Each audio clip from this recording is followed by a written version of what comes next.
ॐ अज्ञानतिमिरान्धस्य ज्ञानाञ्जनशलाकया चक्षुर्मीलितेन तस्मै श्रीगुरुवे नमः। श्रीचैतन्यमनोभीष्टं स्वापितं येन भूतले स्वयं रूपा कदा मह्यं ददाति स्वपदान्तिकं। वन्देऽहं श्रीगुरो श्रीयुतापदकमलं श्रीगुरून् वैष्णवान् च श्रीरूपं साग्रजातं सहगण रघुनाथान्वितं तं सजीवं साद्वैतं सावधूतं परिजनसहितं कृष्णचैतन्यदेवं श्रीराधाकृष्णपादान् सहगणा ललिता श्रीविशाखान्वितांश वाञ्छां नमो विष्णुपादाय कृष्णप्रेष्ठाय भूतले श्रीमते भक्तिवेदान्त स्वामिनिति नामिने नमस्ते सारस्वती देवे गौरवाणी प्रचारिणे निर्विशेष शून्यवादी पाश्चात्य देशतारिणे नमो महावदन्याय कृष्ण प्रेम प्रदायिते कृष्णाय कृष्ण चैतन्य नाम्ने गौरतीश नमः।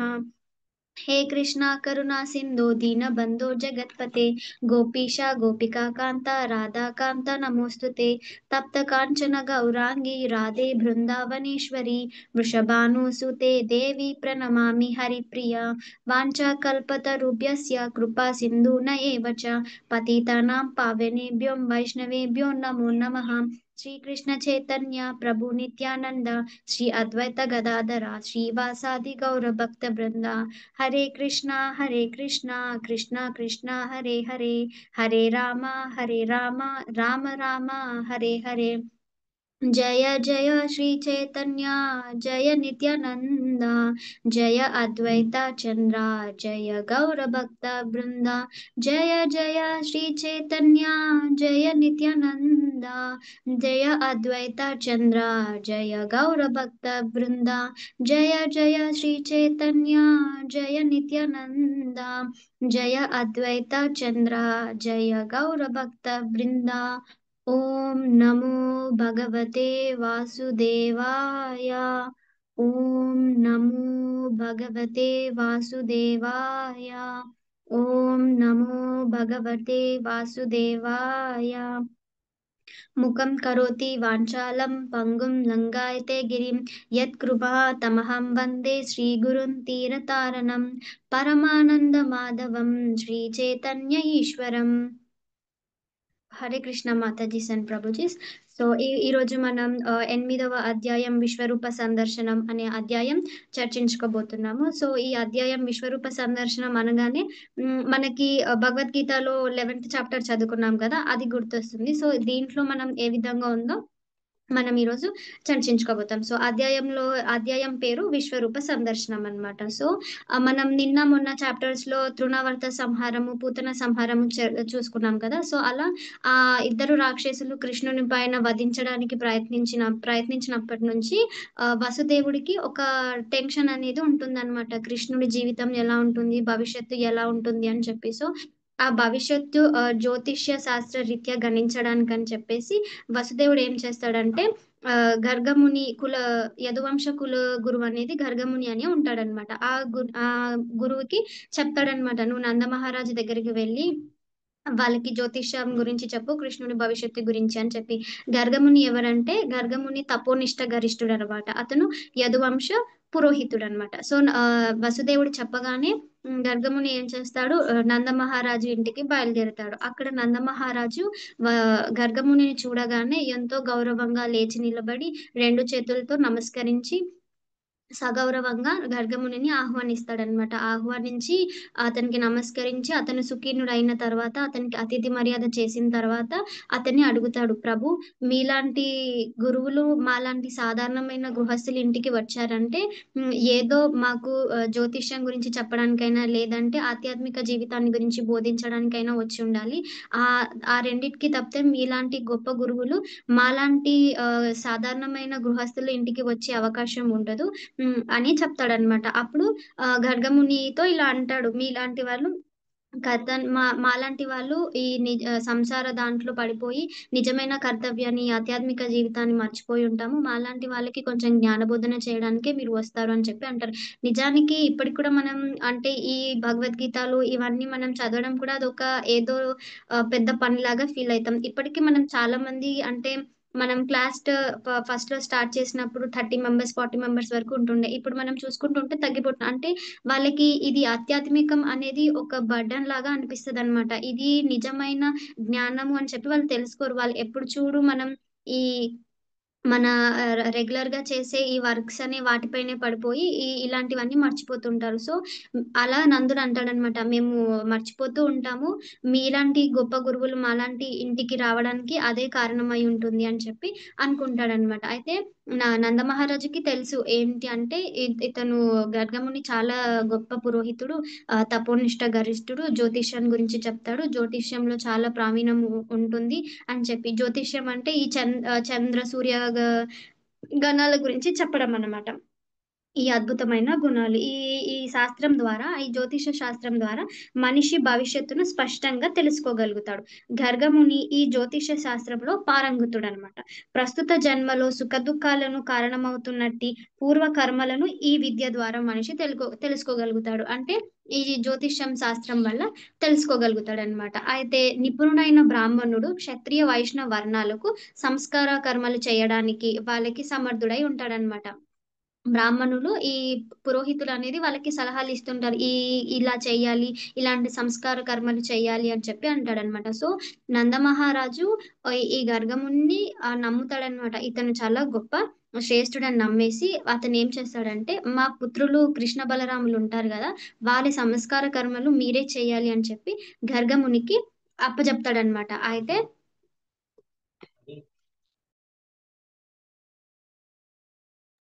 ఒక 1 సెకండ్.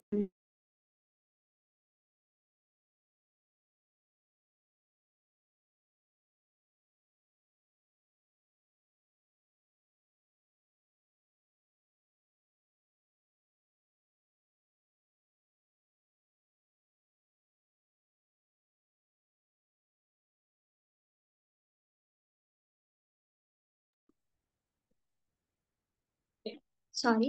మనం గర్గముని గురించి చెప్పుకుంటున్నాము. అయితే గర్గముని చాలా గొప్ప పురోహితుడు, శ్రేష్టం. అతనికి మంచి పురోహితుల్లో చాలా జ్ఞానం ఉంటుంది.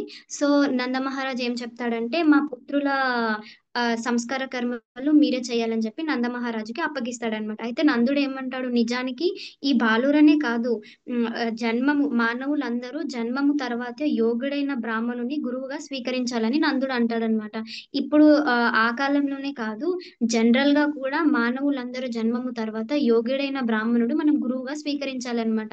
ఆ గురువుగా స్వీకరిస్తేనే మనకు తెలుస్తుంది మనలోని అజ్ఞానం పోయి మన కర్తవ్యం ఏంటి, మనం ఏం చేయాలి, ఆధ్యాత్మిక జీవితం ఏంటిది, ఇవన్నిటి మనకి గురువు ద్వారా తెలుస్తుంది అనమాట. అయితే అతను చెప్తాడు, నిజ జీవితంలో కూడా ప్రతి మానవులను ఒక శ్రేష్ఠుడైన బ్రాహ్మణుడు, యోగ్యుడైన బ్రాహ్మణుడని మనము గురువుగా స్వీకరించాలి అని నందమహారాజు అంటాడనమాట. ఈ ఈ ఈ వాదన వినిన తర్వాత ఖడ్గముని సమాధానం చెప్తాడనమాట. నిజానికి ఈ బాలురు విశేషముగా కృష్ణుడికి సంస్కార కర్మలు చేయడానికే వసుదేవుడు పంపిస్తాడు కదా. వసుదేవుడు పంపిస్తాడు గర్గమునిని నందమహారాజు. కానీ అలా చెప్పకుండా తను దాచిపెడతాడు. అవునా అని చెప్పి గర్గముని అని ఏం చేస్తాడంటే, కృష్ణుని సంస్కార కర్మలు చేయడానికే శ్రీకృష్ణుడు దేవకి. అయితే అతను ఏమనుకుంటాడంటే, గర్గముని యదువంశ పురోహితుడు కదా, అతను ఇప్పుడు ఇక్కడికి వచ్చి శ్రీకృష్ణునికి ఇంకా బలరామునికి సంస్కార కర్మలు నామకరణోత్సవాన్ని జరిపిస్తే కంసుడు ఏమనుకుంటాడంటే, యదువంశం నుంచి ఇక్కడ చేస్తున్నాడు కాబట్టి ఇతడే దేవకి సుతుడు, కృష్ణుడే దేవకి సుతుడు అని జరిగే అవకాశం ఉంటుంది అని చెప్పి అనుకుంటాడనమాట. నిజానికి కృష్ణుడు దేవకీసుతుడే అయిన యోగమాయ వల్ల ఆ మార్పడం అనేది జరిగింది. అయితే ఇతను చెప్తాడనమాట గర్గముని, ఇలా నేను చేస్తే కంసునికి అనుమానం వస్తుంది, యదువంశ పురోహితుడు అక్కడికి వెళ్ళి నామకరణోత్సవాన్ని జరిపించాడు కాబట్టి ఇతను కృష్ణుడు అయ్యే అవకాశం అతనికి తెలిసే అవకాశం ఉంటుంది. ఈ అవకాశం వలన అతడు ఇతన్ని నామకరణోత్సవం జరిగిన వెంటనే కృష్ణుని వధించడానికి ప్రయత్నిస్తాడు. ఇలాంటి కలాపాలకి నా వల్ల నేను దానికి ఏమంటారు రీజన్ అవ్వలేను అని చెప్పి చెప్తాడనమాట. అయితే గర్గమునికి తెలుసు అతని దేవకీ సుతుడే, యోగమాయ వల్ల గర్భ మార్పిడి వల్ల అలా జరిగింది. అంటే అతను జ్యోతిష్యాలు చెప్తాడు కదా, జ్యోతిష్యంలో ఆయన అనుకుంటాడు నిజానికి దేవకికి ఏమంటాడు అనమాట, పుత్రిక పుట్టే అవకాశం లేదు, అలాగే యశోదకి కూడా పుత్రుడు జన్మించే అవకాశము లేదు. వాళ్ళిద్దరం పరస్పర యోగమాయ తర్వాత ఇలాంటి మార్పు అనేది జరిగింది అని చెప్పి చెప్తాడనమాట. అయితే ఆయన ఏం చెప్తాడు, నందునికి హెచ్చరిస్తాడు. ఇలా నేను చేస్తే మన నందమహారాజుకి చెప్తాడు. ఏమని, నేను ఇలా ఇతనికి నామకరణం చేస్తే నేను యదువంశ పురోహితుడిని. కాబట్టి కృష్ణుడు యదువంశుడే అని చెప్పి అతనికి తెలిసిపోతుంది. తెలిసిపోయి ఈ నామకరణోత్సవం జరగగానే అతన్ని వధించేస్తాడు అని చెప్పి హెచ్చరిస్తాడు. ఆయన ఏం చెప్తాడంటే, మనం పోయిన చాప్టర్స్‌లో చూసుకున్నట్టయితే పుత్రికని అక్కడే యోగమాయ ద్వారా అక్కడికి పంపిస్తే పుత్రికని కంసుడు తన జుట్టు పట్టుకొని నేలకేసి కొట్టబోతుంటే ఆమె దుర్గాదేవిగా మారి చెప్తుంది కదా కొన్ని పలుకులు. "నువ్వింత మూర్ఖుడివి. ఆల్రెడీ నిన్ను చంపేవాడు వేరొక చోట జన్మించాడు" అని చెప్పి చెప్పేస్తాడు కదా! అలా చెప్తున్న దుర్గాదేవి మాటలు నిజం అనుకోని కంసుడు వచ్చే అవకాశం ఉంటుంది.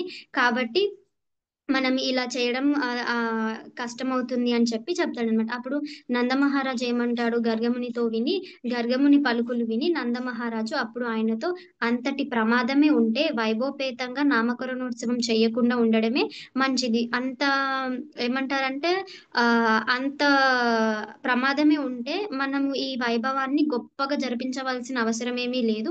మాకు కేవలము మీ నోటి ద్వారా మంత్రోచ్చరణ జరిగి మీ ఆశీర్వాదాలతో మా కృష్ణుడికి నామకరణోత్సవం జరిగితే సరిపోతుంది. అంత గొప్పగా జరిగి, అంత గొప్పగా చేసుకొని, కృష్ణునికి మళ్ళీ ప్రాబ్లమ్స్ తెచ్చిపెట్టి, కంసునికి తెలియజేయడం ఇదంతా ఎందుకు? మాకు జస్ట్ మీ ద్వారా మా పుత్రునికి నామకరణోత్సవం జరిగితే సరిపోతుంది అని అంటాడనమాట. మేము దివిజ వర్ణానికి చెందిన వారము. మీ సన్నిధిలో మాకెంతో లాభదాయకము. కాబట్టి ఈ నామకరణోత్సవాన్ని నిరాడంబరంగా చేద్దాము అని అంటాడనమాట. నామకరణోత్సవం రహస్యంగా జరిగినా పర్వాలేదు. గర్గముని సన్నిధిలో పూర్తి లాభాన్ని పొందాలని నందుడు అంటాడు. అది చిన్నగా జరిగినా పర్వాలేదు. కానీ మీ చేతుల మీదుగా జరిగితే మాకు అదే చాలు అని చెప్పి అంటాడు. అప్పుడు నందుడు మాటలు విని గర్గముని కూడా అలాగే అని చెప్పి పరమోత్సవంలో అర్థించి గర్గముని నామకరణోత్సవాన్ని సాధ్యమైనంత రహస్యంగాను గోష్టముతో నిర్వహిస్తాడనమాట. నిర్వహిస్తాడు. నామకరణాన్ని పెట్టిన తర్వాత అన్న పూజలు జరిపించిన తర్వాత నామకరణం, ఆ నామానికి ఎందుకు ఆ నామం పెట్టవలసొస్తుంది, వాళ్ళ భవిష్యత్తు ఎలా ఉంటుందని చెప్పి నామకరణోత్సవం తర్వాత ఈ జ్యోతిష్యం అనేది చెప్తాడు. ఏమని చెప్తాడంటే రోహిణి నందుడు బంధుమిత్రులకు పరమానందాన్ని కలిగిస్తాడు. కాబట్టి రాముడని పిలువబడతాడు. బలరాముడికి పేరు పెడుతున్నాడనమాట. రోహిణి నందుడు బంధుమిత్రులకు పరమానందాన్ని కలిగిస్తాడు. కాబట్టి రాముడని పిలువబడతాడని గర్గముని నందునితో అంటాడు. భవిష్యత్తులో ఆ పిల్లవాడు అసాధారణ బల సంపన్నుడవుతాడు. భవిష్యత్తులో నీ కుమారుడు బల సంపన్నుడవుతాడు. కాబట్టి అతడికి బలదేవుడని కూడా పిలువబడతాడు. నీ వంశాన్ని, యదు వంశాన్ని సన్నిహితంగా కలిపాడు. కాబట్టి ఈయనకి సంకర్షహనుడు అని కూడా అవుతుంది అని అంటాడనమాట గర్గముని. నందునితో చెప్తాడు. అంటే గర్గముని రోహిణి నందునికి బలరాముడు, సంకర్షహనుడు, బలదేవుడు అని 3 పేర్లను పెడతాడు. కానీ బలరాముడు కూడా దేవకి గర్భంలోనే ఉదయించి తదాంతరము అతడు రోహిణి గర్భానికి మార్చబడినాడని యథార్థాన్ని జాగ్రత్తగా దాచిపెడతాడనమాట. అతనికి తెలిసినా వాళ్ళకి తెలియకుండా దాచిపెడతాడు. దేవకి తనయులైన నంద, కృష్ణ, బలరాములు అసలైన సోదరులే. వాళ్ళు నిజానికి బలరాముడు, కృష్ణుడు అసలైన సోదరులే. కాకపోతే యోగమాయ వల్ల బలరాముడు రోహిణి గర్భానికి మార్చబడతాడు. ఆ తర్వాత గర్గముని నందుని దగ్గరికి వచ్చి నందునితో ఇలా అంటాడనమాట. ఇక నీ పుత్రుడు గురించి చెప్పాలంటే ఇతడు వివిధ యుగాలలో వివిధ అవతారాలలో జన్మించాడు. మొదట ఇతడు శుక్లవర్ణాన్ని స్వీకరించాడు. ఆ తర్వాత రక్తవర్ణాన్ని, ఆ తర్వాత పీతవర్ణాన్ని ధరించి ఇప్పుడు కృష్ణుడు అని కృష్ణుడయ్యాడు. ఇంతే కాకుండా పూర్వము ఇతడు వసుదేవనందుడు కనుక కొంతమంది కృష్ణుని వసుదేవుడని పిలుస్తారు. కొంతమంది కృష్ణుడని పిలుస్తాడు. నందునికి చెప్తాడనమాట గర్గముని, నువ్వు ఒకటి గుర్తుపెట్టుకోవాలా, భవిష్యత్తులో కృష్ణుడు చేసే గొప్ప గొప్ప పనుల వల్ల ఇతనికి వివిధ నామాలు ఉండవచ్చు అని చెప్పి ఎగ్జాంపుల్‌గా ఒకటి చెప్తాడనమాట. ఏమని, గోవర్ధన అనే సాధారణ లీల కృష్ణుడి చేత జరుగుతుంది కాబట్టి నీ కుమారుడిని గిరిధార అని పిలుస్తారు. నిజానికి గర్గమునికి ఎంతో ప్రావీణ్యం. ఆయన తపోనిష్ట గరిష్ఠుడు కాబట్టి ఆయనకి భవిష్యత్తుల గురించి జరిగేవి తెలుసు కాబట్టి ఈ గోవర్ధన లీల గురించి నందమహారాజుకి ముందే చెప్తాడనమాట. ఇలా జరుగుతుంది, ఇలా పేరు వస్తుంది అని చెప్పి నందమహారాజు చెప్తాడు. ఇతను చేసే వివిధ కార్యాల వల్ల వివిధ నామాలు అనేవి కృష్ణుడికి వస్తాయని చెప్పి చెప్తాడనమాట. ఈ బాలుడు గోవులకు అత్యంత ప్రీతికరమై ఉంటాడు. అలాగే వాళ్ళందరికీ పరమానందాన్ని ఇస్తాడు. ఇతను బృందావనంలో ఉండి అందరికీ సకల సౌభాగ్యాలు వర్ధిస్తాయి. మనం ఈ బాలుడి ఆశ్రయిస్తే స్వయంగా నారాయణుడే మనల్ని కాపాడుతాడు. నారాయణుడికి ఎంతటి ఐశ్వర్యము, సౌందర్యము, బలము, శక్తి ఇదంతా ఉంటుందో ఇవన్నీ కూడా ఈ బాలుడికి ఉంటాయి. చాలా శక్తిమంతుడు. ఈ బాలుడిని ఆశ్రయించిన వాడు ఎన్నడూ శత్రువులచే కలత చెందడు అని చెప్పి కృష్ణుడి గురించి గొప్ప గొప్ప మాటలు చెప్తాడనమాట. కృష్ణుడు ఇలా, కృష్ణుడు అలా, కృష్ణుడికి ఈ లీలలు చేస్తాడు, కృష్ణుడికి ఇంత బలం ఉంటుంది, కృష్ణుడు ఇంతటి శక్తివంతుడు అని చెప్పి చెప్తాడనమాట.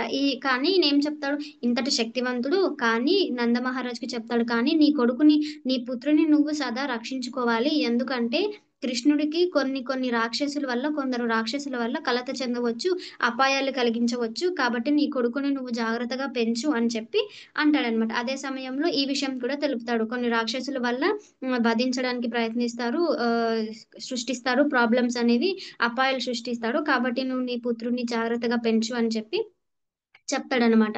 ఆ తర్వాత అతను చెప్పేసి వెళ్ళిపోతాడు. నందమహారాజు ఆలోచిస్తాడనమాట. కృష్ణుడు ఎంత గొప్పవాడు గదా! స్వయంగా నారాయణ అలాంటి వాడి కొడుకు నాకు పుత్రునిగా జన్మించాడు అని చెప్పి ఆయన చాలా సంతోషిస్తాడనమాట.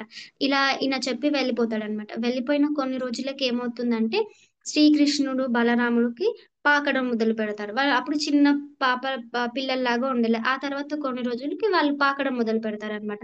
పాకడం చూసిన తల్లులు యశోదమ్మ, రోహిణీలు వాళ్ళు పాకడం చూసి ఎంతో సంతోషిస్తారు. మనం కూడా చిన్న పిల్లలు ఎవరైనా పాకడము, చిన్న చిన్న మాటలు మాట్లాడడం, వాళ్ళు చేసే అల్లరికి ముచ్చటేస్తుంది కదా! అలాగే వాళ్ళకి కూడా రోహిణికి, యశోదమ్మకి కూడా బలరాముడు, కృష్ణుడు అలా నేలపై పాకుతుండడం చూసి ఎంతో సంతోషించేవారనమాట. అలా వాళ్ళు పాకుతుంటే సాధారణంగా చిన్న పిల్లలు ఎవరినైనా కొత్త వాళ్ళని చూస్తే తల్లి ఎళ్ళిపోతారు గదా స్పీడ్‌గా. అలాగే కృష్ణుడు, బలరాముడు కూడా ఎవరినైనా కొత్త వాళ్ళని చూడగానే అలాగే వాళ్ళ తల్లి దగ్గరికి వెళ్ళేవారనమాట. అలా ఒక లీల. ఆ తర్వాత వాళ్ళేం చేసేవారంటే ఆహ్, బురదలో ఆడేవారనమాట. పాక్కుంటూ వెళ్లి కొద్దిసేపు వాళ్ళ తల్లిలు చూడకుంటే అంతే ఇంగ. ఏదో ఒక పని బురదలో ఆడేసి మొత్తం ఆహ్, శరీరానికంతా బురద అంటించుకొని వచ్చేవారనమాట. నిజానికి వాళ్ళ తల్లులిద్దరూ మంచిగా కేసరి చందనాలతో వాళ్ళిద్దరిని అలంకరించేవాళ్ళు. అలంకరించినా కూడా మొత్తం మట్టి, బురదతో శరీరం అంతా పూసుకొని ఇంటికి మళ్ళీ వచ్చేవారనమాట. అది చూసిన వాళ్ళ తల్లులు ఫస్ట్ ఏం చేసేవారు, అయ్యో! ఇంతసేపు ఆడి వచ్చారు, ఆకలైతుందేమో అని చెప్పి అది తుడవకుండా ఫస్ట్ వాళ్ళకి వాళ్ళ చీర కొంగు వాళ్ళపై కప్పి, వాళ్ళకి పాలిచ్చి, ఆ తర్వాత శుభ్రం చేసి, మళ్ళీ కొత్తగా అలంకరించేవారనమాట. అలా పాకుతూ ఉండేవారనమాట. అలా పాకుతున్నప్పుడు వాళ్ళ నడుముకి కట్టిన గొలుసులు, కాళ్ళకి కట్టిన పట్టీలు అందంగా మోగుతుండేవనమాట. అవి చూసి వీళ్ళెంతో మురిసిపోయేవాళ్ళు. ఆ తర్వాత కొన్ని రోజులకేమవుతుందంటే వీళ్ళు పాకుతూ గోశాల వాళ్ళని ఆవులన్నీ ఒక దగ్గర పెడతారు గదా! గోవులన్నీ.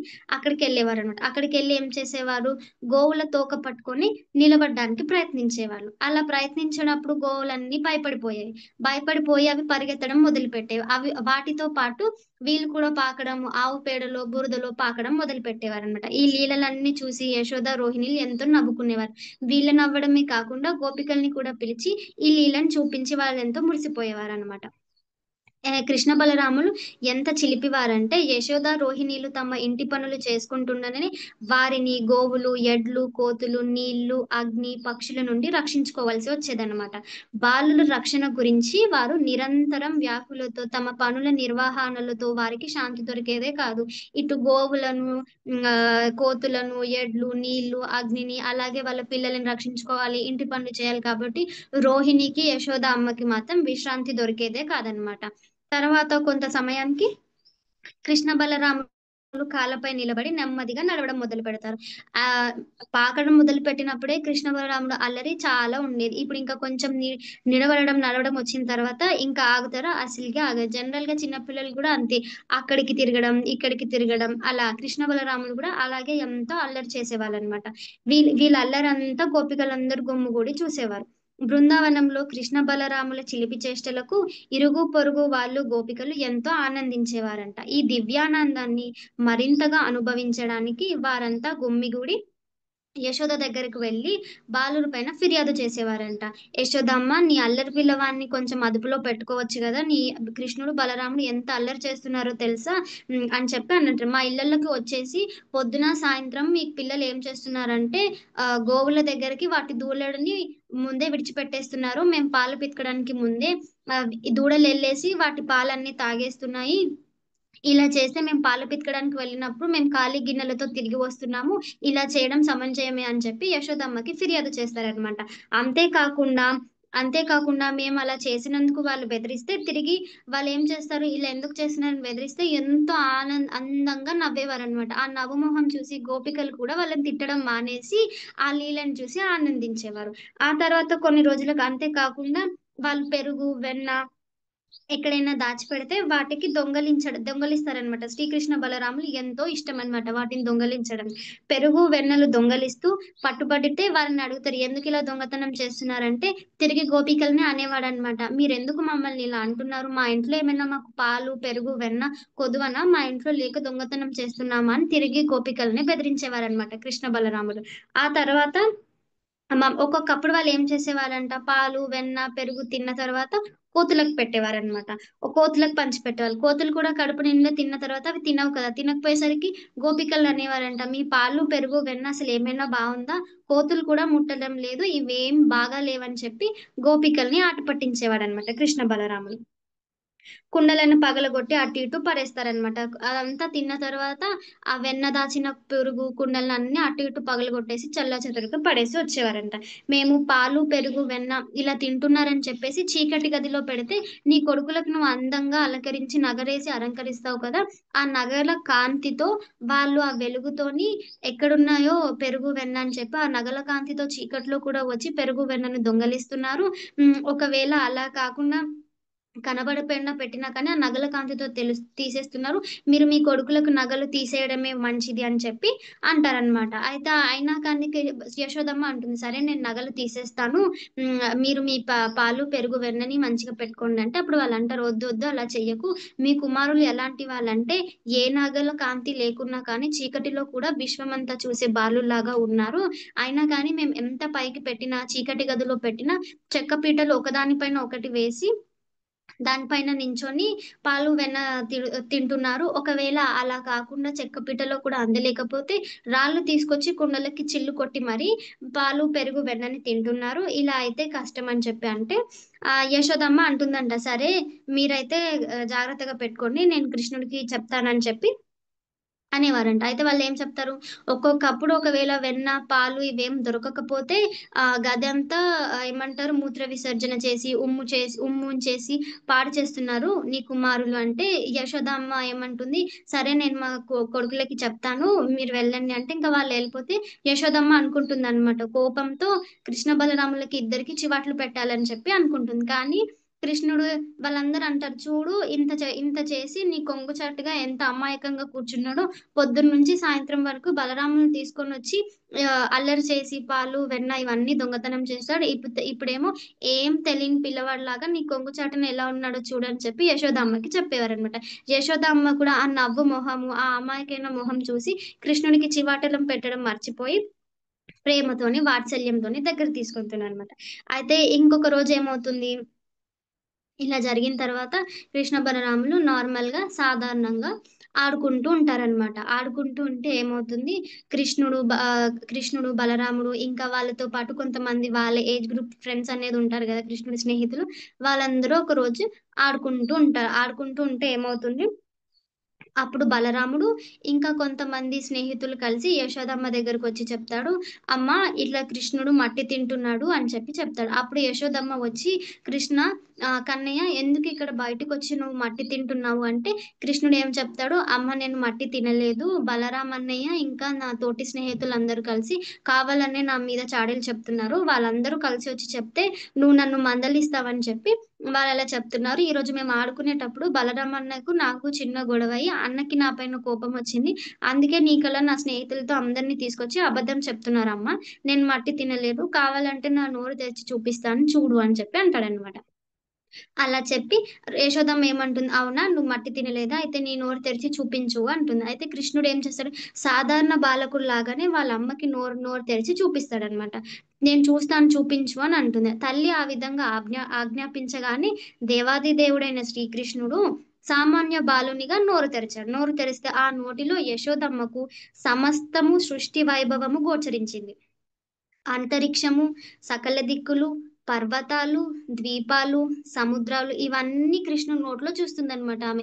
ఇవే కాకుండా వాయువు, అగ్ని, చంద్రుడు, తారకాలు అన్నీ ఆమెకు కనిపించాయి. చంద్ర తారకాలతో పాటు ఆమె జలము, ఆకాశము, అహంకార జాతమగు సృష్టి, దాని ఫలాలైన ఇంద్రియాలు, ఇంద్రియాది దేవతలు, శబ్దగాంధి తన్మాత్రలు దర్శించిందనమాట. కృష్ణుడు నోటిలో ఆమెకు త్రిగుణములు, జీవులు, కాలము, ప్రకృతి, ఆధ్యాత్మిక స్వభావము, కర్మ, చేతనము, వివిధ రూపాలు కూడా కనిపించాయి. సృష్టికి అవసరమైన సమస్తము ఆమె తన బాలుని నోటలో చూసిందనమాట. సృష్టికి ఏవైతే అవసరమో అన్నీ కూడా ఆ చిన్న బాలుడు కృష్ణుడు నోరు తెరవగానే యశోదమ్మ ఇవన్నీ చూస్తుందనమాట. ఇదే కాకుండా ఆమె తన ఒడిలో ఏం చూస్తుందంటే, అవే కాకుండా ఆమె కృష్ణుడిని ఒడిలో కూర్చోపెట్టుకొని ఉండి ఆ దృశ్యం కూడా ఆమె చూస్తుందనమాట. ఇదంతా చూసి ఆశ్చర్యకితమైన ఆమె తన కలగంటున్నానా లేదా ఇది అసాధారణమైననా, తాను చూస్తుంది నిజమేనా అబద్ధమా అని చెప్పి ఒక మాయలోకి వెళ్ళిపోతుందనమాట. తాను కలగనట్లేదు కదా, నేను అబద్ధం చూడట్లేదు కదా, ఈ అద్భుతమైన విషయాలు దర్శించడం బట్టి తాను మనోస్థిత్వాన్ని కోల్పోయి ఆలోచిస్తుందనమాట. ఇదంతా నిజమేనా? నా కొడుకు నారాయణుడా? నేనేం చూస్తున్నాను? ఇవన్నీ నిజంగానే జరుగుతున్నాయా? ఇవన్నీ వివిధ శక్తులు సమస్త సృష్టించింది. దేహమునకు సంబంధించిన ఇవన్నీ అనుకుంటుందనమాట. శ్రీకృష్ణుడు నా పుత్రుడేనా? నందమహారాజు నా భర్తేనా? అని చెప్పి ఆమె ఒక మైకంలోకి వెళ్ళిపోతుందనమాట. ఆమె ఆ మైకంలోకి వెళ్ళిందని గమనించిన శ్రీకృష్ణుడు ఏం చేస్తాడు, మన శ్రీకృష్ణుడు మామూలోడు కాదు కదా! యోగమాయ ప్రదర్శించి ఆమె మొత్తం మర్చిపోయేటట్టు చేస్తాడనమాట.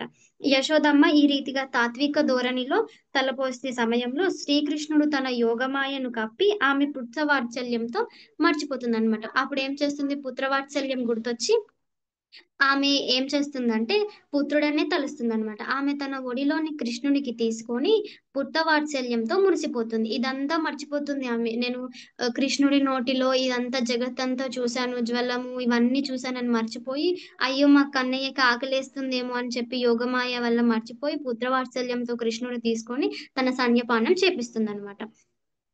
జనరల్ గానే ఇలాంటి దర్శనం జరగాలి అంటే ఎంతో మంది ఉపనిషత్తులు, వేదాంత సూత్రాలు ద్వారా, ఎంతో యోగ సాధన ద్వారా ఎన్నెన్నో గొప్ప గొప్ప తత్వవేదలు, సాంఖ్యవేదలు అవగతం అవుతాయన్నమాట. ఇవి చదివితేనే కృష్ణుడు దర్శనం అనేది అవుతుంది. కానీ యశోదమ్మకి మాత్రం దేవాది దేవుణ్ణి ఈ విధంగా ఆమె తన కన్న బిడ్డగా తలచసాగిందనమాట. యశోద నిజంగానే ఎన్నో పుణ్యాలు చేసినట్టి, అందుకే పరతత్వమైన దేవాది దేవుడే ఆమెకు పుత్రునిగా ఆమె సాన్యపానము చేశాడు. ఎన్నో జన్మల పుణ్యం చేస్తేనో గాని కృష్ణుడే ఆమెకి పుత్రునిగా వచ్చి సన్యపానం చేశాడు. అదే రీతిగా నందమహారాజు కూడా ఎన్నో పుణ్యాలు చేసుకొని ఉంటే కృష్ణుడు అతని తండ్రిగా జన్మించాడు అని చెప్పి అనుకుంటాడనమాట. అయితే ఆశ్చర్యం ఏమిటంటే నందమహారాజు ఇంకా ద యశోదమ్మ ఎన్నో పుణ్యాలు చేసి కృష్ణుడిని బాల్యలీలను ఆస్వాదించారు కానీ సొంత తల్లిదండ్రులైన దేవకి వసుదేవులు మాత్రం కృష్ణుని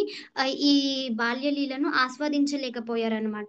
అయితే ఇది ఎందుకు ఇలా వాళ్ళు ఆస్వాదించలేకపోయారు అనే దీని కారణాన్ని సుఖదేవ్ గోస్వామి పరీక్షిత్ మహారాజుకు వివరించడం మొదలు పెడతాడనమాట. అయితే మనం కొంచెం బ్యాక్ వెళ్ళినట్టయితే విష్ణువు దగ్గరికి దేవతలందరూ ఇలా భూమిపైన రాక్షసులు వస్తున్నారని చెప్పి అందరూ వేడుకోవడానికి వెళ్తే విష్ణుమూర్తి అంటారు, నేను త్వరలో అవతరించబోతున్నాను అని చెప్తాడు. అప్పుడు బ్రహ్మ ఆజ్ఞ మేరకు దేవతలందరూ ఏం చెప్తారంటే, మీరందరూ కృష్ణుడికి సహాయంగా భూమిపై జన్మించాల్సి ఉంటుంది అని అంటాడు కదా. అప్పుడు ఏం చేస్తారంటే వసుశ్రేష్ఠుడైన ద్రోణుడు అతని భార్య ధార ప్రజా సృష్టికై బ్రహ్మదేవునిచే ఆదేశింపబడినప్పుడు ఆయనతో, జనక మేము నిన్నొక వరాన్ని కోరుతున్నాం. మేము భూమిపైన వెళ్ళి కృష్ణుని సహాయం చేయడానికి జన్మిస్తాం కానీ మేము ఒక వరం కోరుతున్నాము. జగత్తులో మేము జన్మించినప్పుడు దేవాది దేవుడైన శ్రీకృష్ణుడు పరమాకర్షణీయమైన బాల్య రూపంలో మేము మగ్నులయ్యేందుము గాక అంటే మేము జన్మిస్తాం గాని శ్రీకృష్ణుని బాల్య లీలలను మేము దగ్గర నుండి చూసేట అలాంటి భాగ్యం మాకు కల్పించు. అలాంటి కోరికని మాకు తీర్చు. అప్పుడు మేము భూమిపై అవతరిస్తాము అంటాడు. బ్రహ్మ ఆ వరాన్ని వారికి ఇచ్చాడనమాట. ఓకే. మీరు జన్మించండి. మీకు నేను ఈ వరాన్ని ఇస్తాను అని అంటాడు. తత్ఫలితంగా ఆ ఫలితంగానే ద్రోణుడు బృందావనంలో నందమహారాజుడిగా జన్మిస్తాడనమాట. దార నా బృందావనంలో యశోదమ్మగా జన్మిస్తుందనమాట. ఈ ప్రకారంగా నందుడు, అతని పత్ని అయిన యశోద దేవాది దేవుడు తమ పుత్రునిగా పొంది అతను బాల్య లీలలను ఆస్వాదిస్తారు. గోపికలు వీళ్ళందరూ కూడా కృష్ణుడి లీలలు దగ్గర నుండి ఆస్వాదిస్తారు అని అన్నమాట. అనగా బ్రహ్మదేవుడు ఇచ్చిన వరాన్ని నెరవేర్చడానికి శ్రీకృష్ణుడు తన ప్రధాన అంశ అయిన బలరామునితో పాటు ఆవిర్భవించి బృందావనములు దివ్యానంది వృద్ధి చేస్తూ నానా రకాలైన బాల్య లీలను ప్రదర్శిస్తాడు. సో ఈ విధంగా ఆ వరాన్ని కంప్లీట్ చేయడానికని చెప్పి శ్రీకృష్ణుడు బలరామునితో పాటు భూమిపై అవతరించి గోపికలని, బృందావనాన్ని, యశోదాని, నందుని వీళ్ళందరినీ నానా రకాలైన బాల్య లీలతో ప్రదర్శిస్తారనమాట. ఈ లీలలు ఇప్పటికీ మనం ఎప్పటికీ కూడా మనం స్మరిస్తూనే, గుర్తు చేసుకుంటూనే ఉంటాం. అంతటి గొప్ప లీలలు మన శ్రీకృష్ణ భగవానుడు మనకు ప్రదర్శించాడనమాట. సో ఈ చాప్టర్ ఇక్కడితో అయిపోయింది. సో మీకేమైనా డౌట్స్ ఉన్నా లేదా క్లాస్ గురించి ఏమైనా చెప్పాలనుకున్నా హ్యాండ్ రేస్ చేయండి. ఏమైనా షేర్ చేసుకోవాలి అంటే నేను ఎలా చెప్పాను అని ఏమైనా చెప్పాలనుకుంటే హ్యాండ్ రేస్ చేయండి. హరే కృష్ణ మాతాజీ. హరి బోల్ మాతాజీ. Thank you mataji. హరే కృష్ణ. దండవత్ ప్రణామ్. హరే కృష్ణ మాతాజీ. హరే కృష్ణ మాతాజీ. ఉమా మాతాజీ అన్మ్యూట్ చేసుకోండి. హరే కృష్ణ మాతాజీ. చాలా బాగా చెప్పారు మాతాజీ. Thank you Mataji. మంచిగా పద్మావతి, పరిపూర్ణ పద్మావతి అమ్మవారు కనుక చెప్పినట్టే మీరు కూడా అట్లనే చెప్పారు. చాలా బాగా చెప్పారు. Thank you mataji. హరే కృష్ణ మాతాజీ. బాగా చెప్పారు. చాలా బాగా చెప్పావమ్మా. Hare thank you so Krishna. Much Hari mataji. బోల్. హరే కృష్ణ మాతాజీ. బాగా చెప్పారండి. Thank you mataji. Gayatri mataji unmute చేసుకోండి. హరే కృష్ణ. దండవత్ ప్రణామ్. చాలా బాగా చెప్పావు మాతాజీ. ఎంత బాగా అంటే నిజంగా వింటే నిజంగా అక్కడే వెళ్ళిపోయిన మా స్టోరీలోనే మేము ఉన్నట్టు ఊహించుకున్నాము. చాలా బాగుంది. హరే కృష్ణ మాతాజీ. బాగా చెప్పిరు. మొత్తం అర్థమయ్యేటట్టు క్లియర్ గా దాంట్లో అర్థం కాలేదు అన్నట్టు ఏం లేదు మాతాజీ. మనం మామూలుగా అర్థమయ్యేటట్టే చెప్పాను మాతాజీ. Hare Krishna. Thank you mataji. Paripurna Padmavati Mataji hand race చేశారు. మాతాజీ హరే కృష్ణ మాతాజీ. ఇంకా గురువుల్ని బీట్అవుట్ చేసేటట్టు చెప్పావు. చాలా చాలా చాలా డ్రెస్సింగ్ కూడా చాలా ముద్దుగా ఉంది. వీడియో బాగుంది. అన్ని అసలు ఎక్కడ మైనస్ ఏమీ కనిపించలేదు. కృష్ణ లీలలు అంటే ఇంకా అసలు చాలా తన్మయత్వంలోకి వెళ్ళి కళ్ళల్లో నీళ్ళు కూడా వచ్చాయి. అంత బాగా చెప్పావమ్మా. Hats off and Hari Hari బోల్ to you. Thank you Krishna. Next Jayashri Mataji.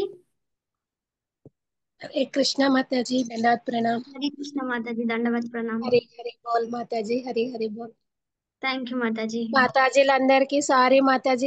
నేను సరిగా ప్రిపేర్ కాలేదు, డిస్టర్బ్ చేశాను అందరినీ. పర్వాలేదు మాతాజీ. మనం నేర్చుకుంటున్నాం అందరం. ఒక్కొక్క స్టెప్ మనం నేర్చుకొని ముందుకు వెళ్తున్నాం. మన మిస్టేక్స్ నే మనం వాటిని చేసుకొని ముందుకు వెళ్ళాలి మాతాజీ.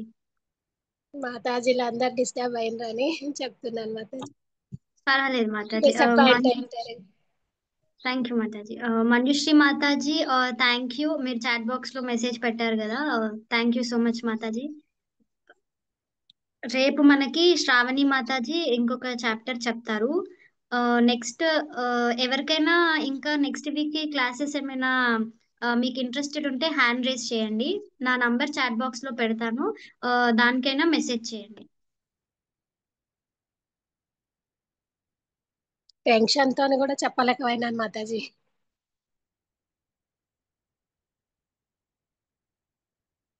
మ్యూట్ లో ఉన్నారు మాతాజీ. మీరు మ్యూట్ లో ఉన్నారు మాతాజీ. మన